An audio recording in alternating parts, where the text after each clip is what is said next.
जय श्री कृष्ण दोस्तों अगर मैं आपसे कहूं कि श्री कृष्ण के एक ऐसे भक्त भी रह चुके हैं जिन्होंने मुस्लिम परिवार में जन्म लिया और जो धर्म से मुस्लिम ही रहे, परंतु वह श्री कृष्ण के बहुत बड़े भक्त बन गए और ये घटना बिल्कुल सत्य मानी जाती है। तो आज इन्हीं श्री कृष्ण के भक्त की कहानी को सुनते हैं। इस कहानी को लोगों ने अलग अलग ढंग से प्रस्तुत किया है और जो सबसे प्रचलित कथा है आज हम उसको सुनेंगे। आपको ये कहानी सुनकर इस पर यकीन नहीं होगा और हाँ, इस कहानी के खत्म होने पर मैं आपसे कुछ प्रश्न भी पूछूंगा जिनके उत्तर भी आपको इसी वीडियो में मिल जाएंगे। तो देखते हैं आप में से कितने लोग इन प्रश्नों के सही उत्तर दे पाते हैं। तो इस कहानी को ध्यान से सुनिए। ये कहानी है सैयद इब्राहिम खान की, जिनका जन्म 1548 ईस्वी दिल्ली में हुआ था। एक दिन खान साहब एक दुकान पर गए। उस दुकान पर बाल रूपी श्री कृष्ण का चित्र लगा था। जैसे ही उन्होंने इस चित्र को देखा, उनका मन वहीं पर केंद्रित हो गया और वह उस दुकानदार से पूछने लगे, भैया यह चित्र किस सुंदर बालक का है? इसके कोमल और सुंदर बाल हैं और इसके जैसा सुंदर बालक मैंने आज तक नहीं देखा। इसके चरण भी कितने कोमल हैं, परंतु जहाँ पर ये बालक खड़ा है वह जमीन तो बहुत खुरदरी है और यह बालक तो जूते तक नहीं पहना हुआ। अगर इस बालक को कोई कांटा चुभ गया तो इसको कितना कष्ट होगा। दुकानदार मजाक उड़ाता हुआ बोला, भाई साहब अगर आपको इसकी इतनी ही चिंता है तो आप खुद ही इसके लिए जूते ले आइए। बेवजह मेरा दिमाग क्यों खराब कर रहे हैं। अब ये बात खान जी को बेचैन कर गई और वह रात भर सो ना सके। उस नन्हे बालक की छवि उनके मन में घूमती रही और कुछ दिनों बाद वह चरण पादुका लेकर उस दुकान पर पहुंच गए और उस दुकानदार से बोले, भाई मुझे ये बताइए ये बालक कहाँ मिलेगा? दुकानदार हैरान रह गया और सोचने लगा, ये तो सच में जूते लेकर आ गया। दुकानदार को लगा ये तो पागल हो गया है। दुकानदार ने पीछा छुड़ाने की मंशा से कहा, इस बालक का नाम श्याम है और इससे ज्यादा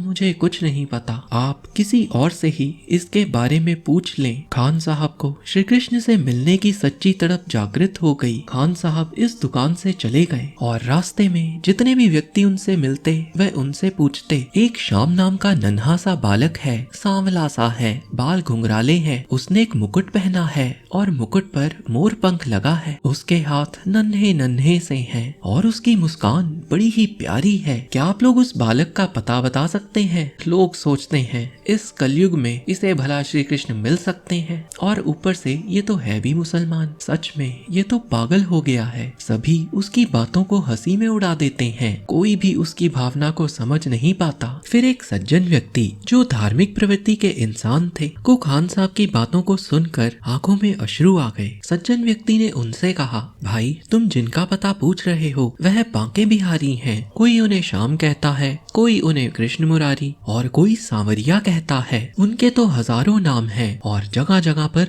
धाम भी हैं। आप उनको वृंदावन में जाकर ढूंढ सकते हो। फिर रसखान कई दिनों तक भूखे प्यासे चलते चलते श्री कृष्ण के मंदिर पहुंच गए, परंतु वहां पर पुजारी ने उन्हें मंदिर में प्रवेश करने नहीं दिया। खान साहब अब रोने लगते हैं और पुजारी से कहते हैं, मुझे मत रोको, सिर्फ एक बार मुझे शाम से मिलने दो। मुझे उनको ये चरण पादुका देनी है, बस एक ये काम होने दो, उसके बाद मैं खुद ही यहाँ से चला जाऊंगा। अब पुजारी को पूरा विश्वास हो जाता है पक्का ये कोई पागल व्यक्ति ही है और पुजारी उसको वहां से भाग जाने को कहता है और वह मंदिर की सीढ़ियों में अपना डेरा डाल बैठ जाता है और अटूट विश्वास से वह कहता है, मैं अंदर नहीं गया तो क्या हुआ, मुझे यकीन है मेरे श्याम मुझसे मिलने खुद बाहर आएंगे। इसी विश्वास के साथ वह रात भर इंतजार करता रहता है और फिर जब सुबह होती है तभी रसखान को उसके कानों में कुछ आहट सुनाई देती है। वह आगे पीछे दाएं बाएं देखता है, रसखान को कुछ नहीं दिखता।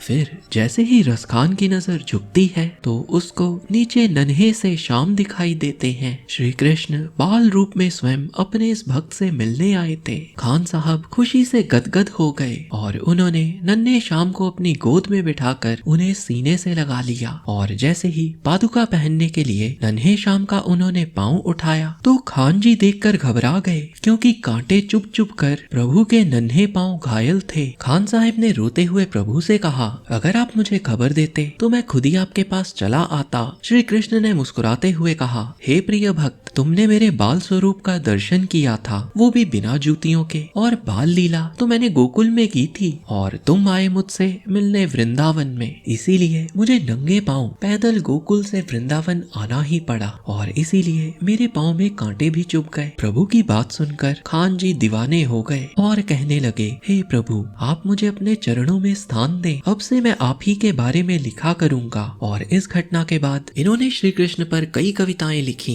और ये भक्ति के रस में ऐसे डूब गए कि इन खान जी का नाम रस खान हो गया। इसके बाद ये पूर्ण वैष्णव हो गए। दोस्तों, अब आपसे हैं 3 प्रश्न। पहला, रसखान श्री कृष्ण की ओर आकर्षित कैसे हो गए? दूसरा, रसखान से मिलने भगवान क्यों आए, वो तो थे भी दूसरे धर्म के? और तीसरा, अगर भगवान मिलने आए भी तो बाल रूप में ही क्यों आए? आपके पास है 5 सेकंड। आप इन प्रश्नों का उत्तर मन ही मन सोचिए। आपका समय शुरू होता है अब।